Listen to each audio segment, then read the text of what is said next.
It's Mock Monday. Nate and I, we're doing a one quarterback mock draft. Let's get it started. It's not chalk if he's one of the best players in the draft, is it? No, it still is, but not really.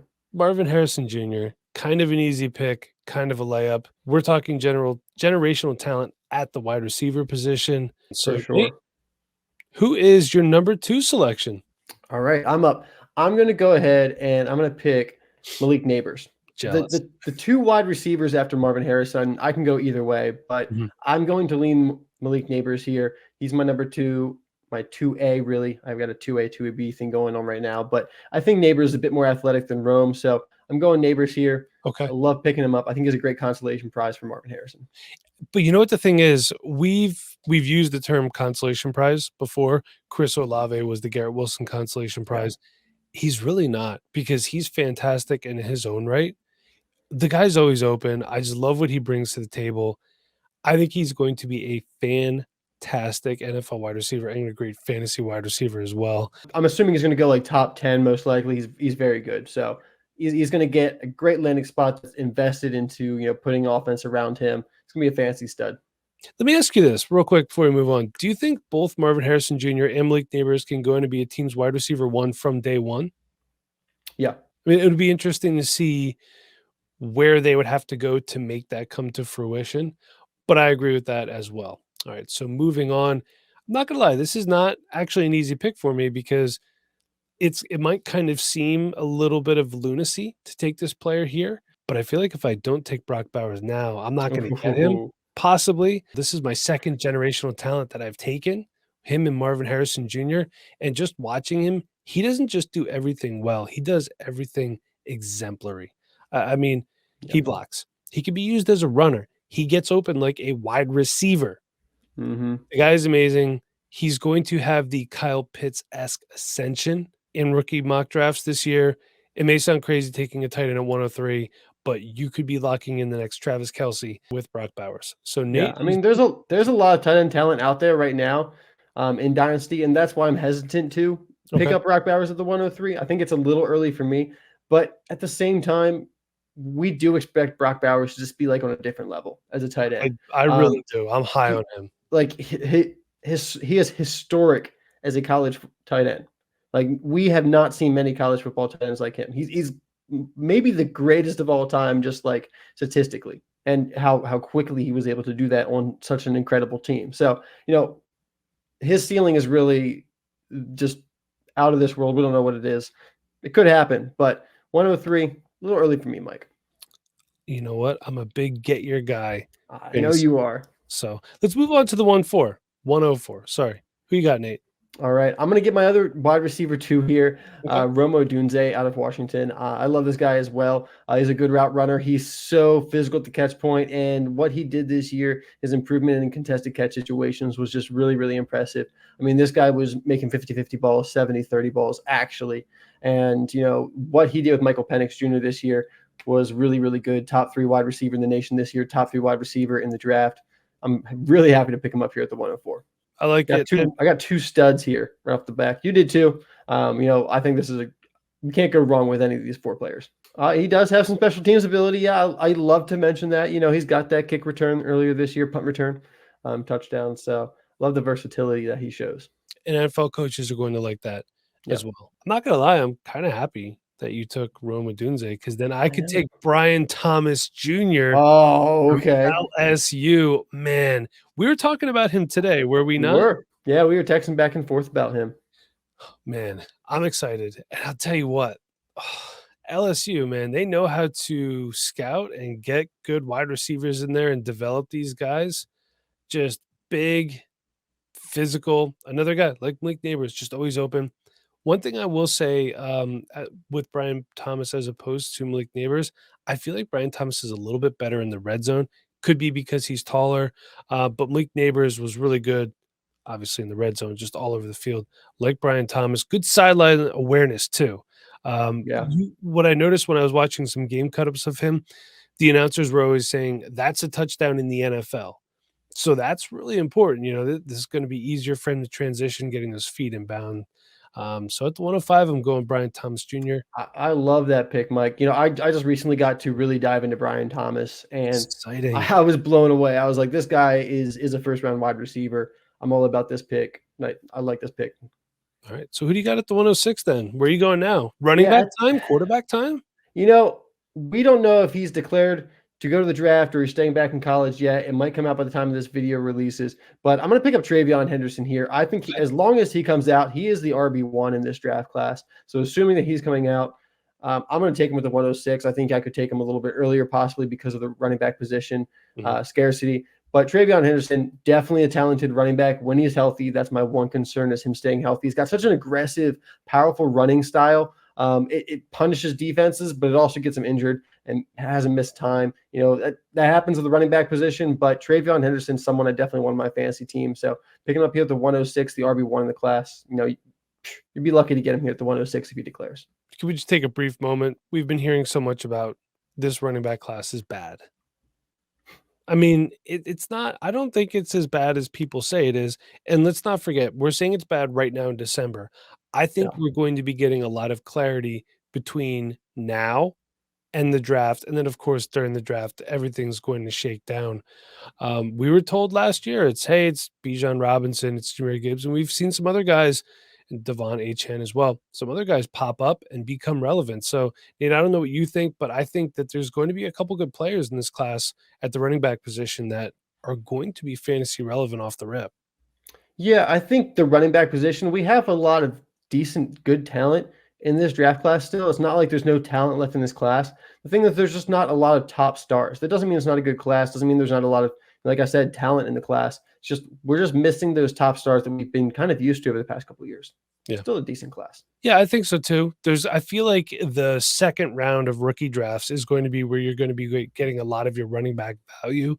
We might be getting guys who their ceiling is more like a Brian Robinson Jr., which, hey, until he got hurt this year, missed a couple games, he was extremely startable. So, like I always like to say, forget the narrative, do your own research, listen to us. We're going to guide you guys right. We're going to make sure that you get these picks right. And now I'll tell you what, I know it's one quarterback. I'm hedging here because you took the first running back off the board. We got some of the better wide receivers off the board.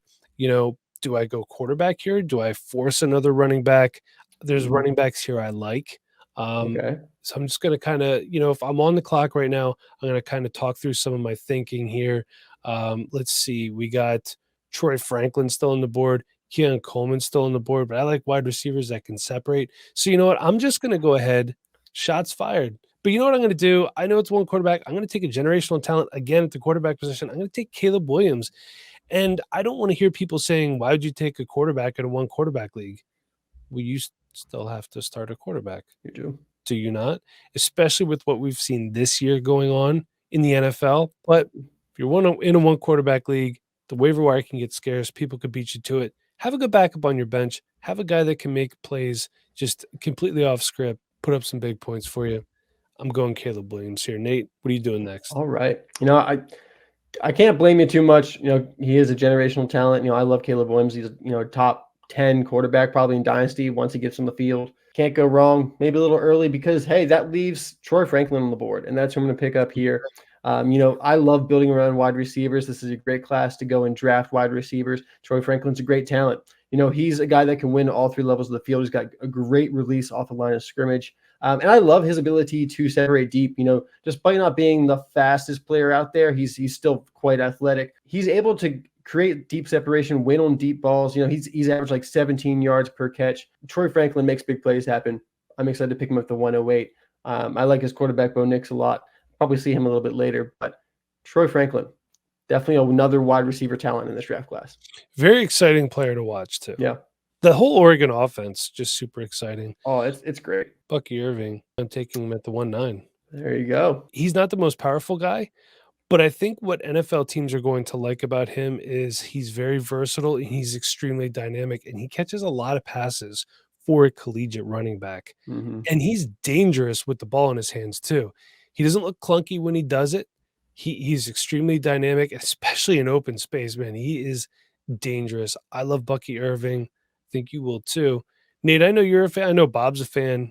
Bob is a closeted Oregon fan now. He is. Though he said he might just be an Oregon fan next year. Well, I guess that means I'm up at the 110, doesn't it, Mike? And you know what? I'm going to go back to the wide receiver position, and I'm Okay. going to pick up a wide receiver I've really fallen in love with, and that is Devontae Walker out of North Carolina. My man Tez. We're talking about how good this wide receiver class is. Devontae Walker, what he did at Kent State, you go back and watch the 2022 film, and you see a really, really good wide receiver. He ended up going to UNC, missed a couple games to start the year. It's the NCAA's fault. We can get into that long story later. Hmm. But once he got out there in the field, despite not being able to, be out there to start the season, he just took off.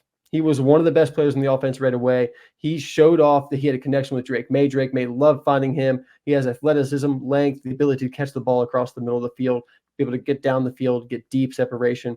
Tez Walker is a player that's going to really rise in this draft process. We're going to see a lot of people talking about him over the next couple months. So I'm picking him here at the 110, planting my flag on him. So Nate, should we be surprised that Keon Coleman's still on the board?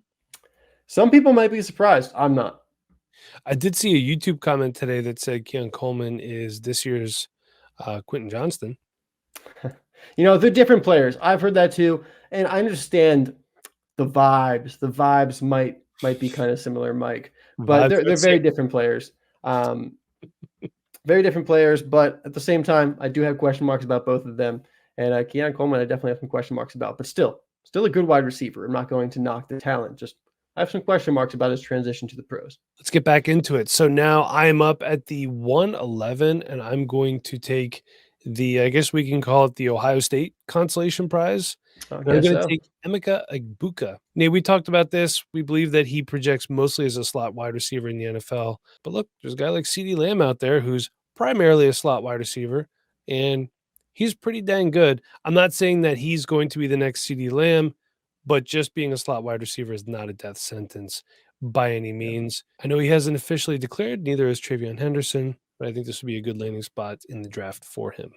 Yeah, if he declares, I think you're going to pick up a really good wide receiver at the end of the first round like him. Yeah, I like that spot for him. Would you like to wrap up this first round for us? Sure, let's finish it off. I'm going to draft a running back, Mike. Braylon Allen out of Wisconsin. All right. He's got the workhorse, quote unquote, bell cow kind of build, being, a very solid back, has been able to handle a lot of carries at Wisconsin. Maybe not the most modern NFL running back. He's a little bit limited as a receiver, but he's a guy that teams are going to be able to give carries to, give touches to. He's going to be a volume back. And if he gets drafted day 2 to a situation where he's going to be getting his 15 carries a game and getting goal line work, then he's going to be, a nice pickup at the end of the first round for sure. He'd probably go a little bit earlier than this because of the running back position and how it's looking right now. If you can find anyone that's guaranteed 15 touches and some goal line work week in and week out, that is a very valuable asset at this point. So, right, Braylon Allen, I'm happy to pick him up despite his limitations. I think he's still a top running back in this class. And you want to talk about a workhorse running back, Nate, I've changed my tune on a player entirely. And that's why I'm going to draft Audric Estime. I was concerned about his lateral ability, and I watched more, All right. and I was completely wrong. I just had to get more film under my belt there. But this is another guy. He's a big dude. He's a load to bring down. I think he could be a 3-down back. And for his size, his top end speed is not the best, but really NFL teams care more about that 10-yard window. Yeah, and he's got a nice burst. He does, and he's an underrated receiver as well. Much more dynamic in the receiving game than you would expect him to be for a player that size. So Audric Estime here is my pick. And Nate, I like that pick, Mike. Thank you. Now you're going to pick it to 2-2. I am, and I'm going to pick up Drake May. It's time for another quarterback to go off the board. I think at this point, Drake May is the value because you're probably picking him up to be your quarterback 2. Maybe he's your quarterback 3 going to sit in a taxi slot for a year or two, depending on your situation and who you got starting. But Drake May, we do project him to, be a top 12 quarterback. He's got that kind of talent. He's already being compared to like a Justin Herbert kind of style quarterback. So if he comes out and has any kind of production related to those expectations, then, we've seen how CJ Stroud has risen up ADP and rankings so far in this season with his incredible rookie season. Not that Drake May is set up for quite that type of production, but if he comes out here and meets the kind of expectations that can be placed around him, and I feel really good about him. I don't have as many question marks about Drake May as maybe some other quarterbacks in this draft class. So Drake May, picking him up at the beginning of the second, I think this is good value. You're solidifying your quarterback position just further into the future. Good pick. And, you know, Drake May at this point, even in a one quarterback draft, I think is still kind of a steal because this is going to be a guy who's going to be a franchise quarterback Yeah. for the team. So, all right, let's go back to the SEC. And Nate, there's a couple running backs here I like. There's some quarterbacks I'm kind of thinking of, but you know what? I don't want to miss out on this guy. And that is, I haven't watched a lot, but what I've seen, I've really liked. And that's South Carolina wide receiver Xavier All Legette. right. Currently projected, a lot of people are saying could possibly be a first round wide receiver. Pretty big physical guy. Had kind of a later breakout than some of the other players on here, but I like what I've seen from him so far. There was a couple other wide receivers I was thinking about here as well, but I like Xavier a little bit better. Yeah, Xavier is a fun player to watch. The fifth-year breakout does bring up some question marks. Yeah. Is it just because he's bigger and better than everyone now, or did he just stick to it and continue to improve? I heard some quotes from some of his coaches, and sounds like he's really someone who's in the gym all the time at practice. They said he's never missed a practice the time he's been there. A guy that has continued to improve, and it's shown off, at this point. So it's an interesting pick there. I'm excited about his potential. He's definitely got the size speed combo that we love to see. Who are you taking at the 2-4? All right, Mike. Well, I don't know. Maybe I have to go ahead and do it, begrudgingly, I guess, but I don't want to really be that big of a downer.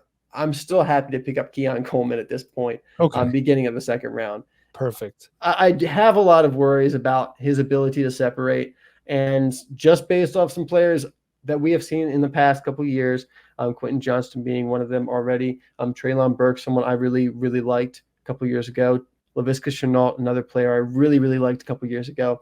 This is the type of player I used to fall in love with, Mike, but I've seen year over year that if you can't separate in the NFL, if you can't separate in college, you can't separate in the NFL.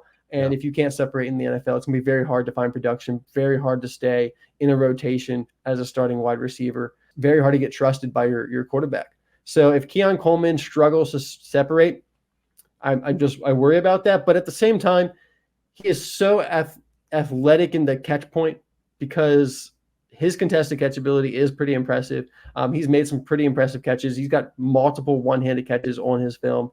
I do have some question marks about that contested catch ability. It's a little inconsistent for me. I've seen a couple more drops than I wanted to see where it's really hit his hands and he hasn't been able to bring it down. But at the same time, some of his catches are just, OBJ-esque in how he makes those catches. He has one against Syracuse where it's one-handed across the middle of the field. It just really, you look at a player like that and how can you not be excited about him? So, still like the potential of Keon Coleman. Maybe he can continue to be a better route runner, develop that. And if he can do that, the sky is the limit for a guy like this. So Keon Coleman at the 204, pretty happy with it still. All right, let's move on here. You know what? I'm going to go ahead and I'm going to take Keon Coleman's teammate, Trey Benson. All right.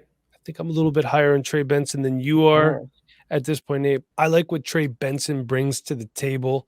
I'm not going to say he's going to be a 3-down workhorse back like Braylon Allen, Audric Estime that we mentioned before, but can definitely be a contributing guy, maybe in a Jahmyr Gibbs type role, a little bit more of limited touches, not saying he's the next Jahmyr Gibbs, but I think he would excel just having a defined role in an offense. So Trey Benson is my pick. Nate, who you got next?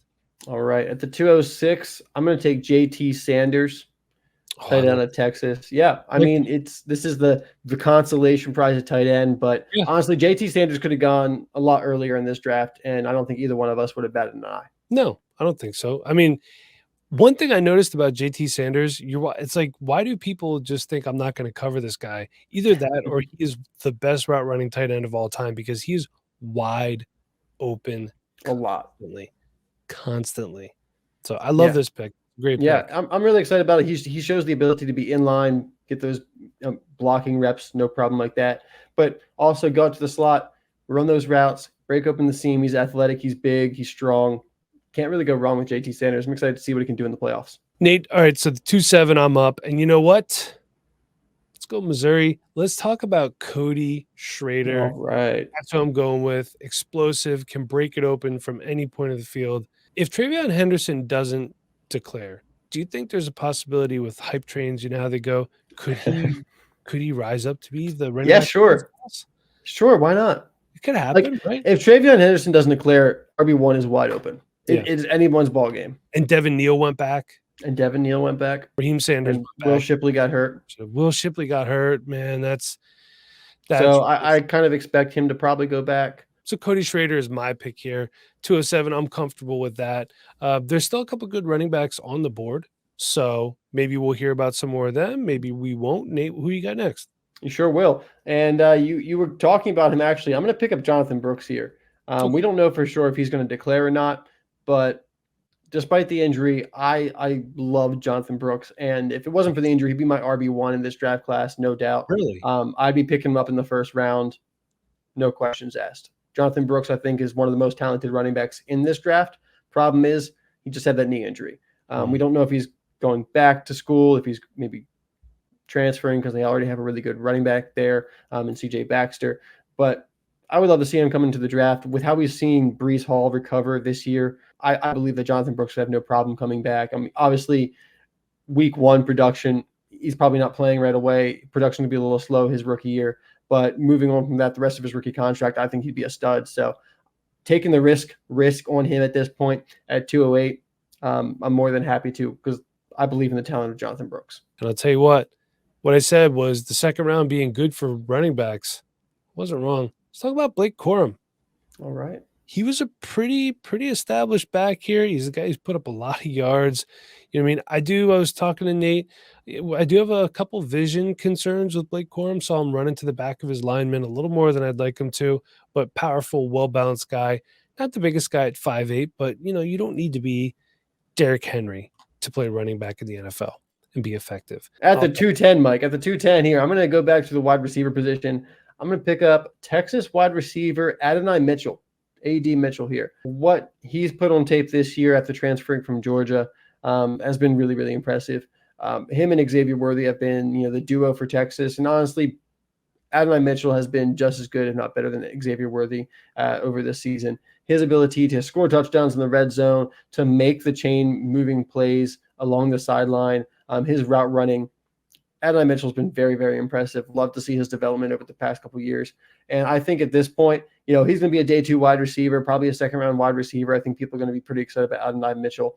So picking him up at the 210, I think there's a very deep pool of wide receivers this year that you're going to be picking from into the second round, just like we saw last year with Jaden Reed, Josh Downs, Marvin Mims, Rashee Rice at mid end of the second round. We're going to see that again this year. Stock up on mid and end second round picks, because you're going to get a lot of wide receivers there. And actually this year you're going to get running backs as well. All right. So Nate brings me to my last pick of the draft. Ray Davis from Kentucky. There it is. Did I snipe you by chance? No. Actually, I was looking at him exactly when you said it, but I was looking because I thought you were going to pick him. If you haven't watched Ray Davis yet, do yourself a favor and go watch some Ray Davis. Not as many people are talking about him as a lot of these other guys, but he's a compact, physical runner, really good receiving back as well. Started at Temple, then went to Vanderbilt, finished his collegiate career at Kentucky. Just an interesting story there, but I like him. This could end up being a steal in round 2 as well. But Nate, why don't you go ahead and close out this mock draft for us? All right, I'm going to close it out. And I'm going to pick a quarterback, Mike, because, despite this being a one quarterback, I think you still can pick a quarterback at the very end of the second here. And it's not Mike, it's who you think it is. It might not be who the people think it is, though. I'm going to pick Bo Nix here. Yep, there it is. Pick Bo Nix here. That's my guy. That's my favorite quarterback outside of Caleb Williams and Drake May. So Bo Nix, a guy that I believe in, as long as he gets to the first round draft capital, is going to be successful in the NFL. This is another guy that you could put on your taxi squad, let him sit for a year. He might be sitting for some time his rookie year, but if he gets the chance to start, his ability to process and the arm talent that he has and the mobility that he's just a complete package. As long as he's put in a good situation, and I think that he has the chance to do that with where he's probably going to be expected to be picked. I would love to see him with the Vikings. That is my dream landing spot I bring up all the time. Would love him there. It'd be a fun time. So Bo Nix, 212, one quarterback, doesn't matter. Pick him up. Nate, that's it. 2-round, 1 QB mock. Anything else to add before we head out? That's pretty solid, man. I think that there's a lot of talent in the second round this year. We have had some players drop out, but this wide receiver class is so deep that, if you need a wide receiver this year, there's plenty to find. At running back, it's going to be a bit more of a crapshoot, but there's still going to be value to find in the second round at that position. So pretty excited for how this draft class is shaping up. Still have some pretty high hopes for it. So it's going to be an exciting couple months as we head up to the draft. Yeah. And we're going to cover stuff you don't see here. Patreon.com/Dynasty Rewind. All right. Thanks for watching, everybody. We'll see you next time.